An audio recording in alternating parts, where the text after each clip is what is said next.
this tutorial, I will guide you how to join still a Brainrot Discord server.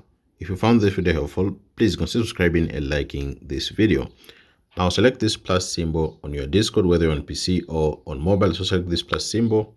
That will ask you, have an invite already? Select here, join a server.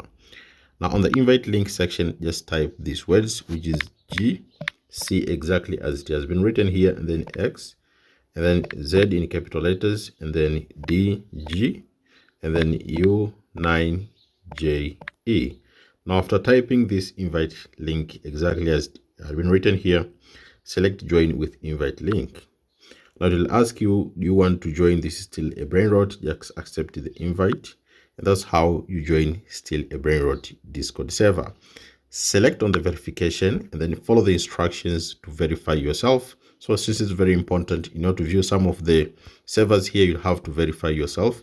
Follow the instructions that have been written here to verify yourself, and that's how you join still a Brainrot Discord server. So thanks so much for watching this video. I hope this tutorial has helped you, and see you next time.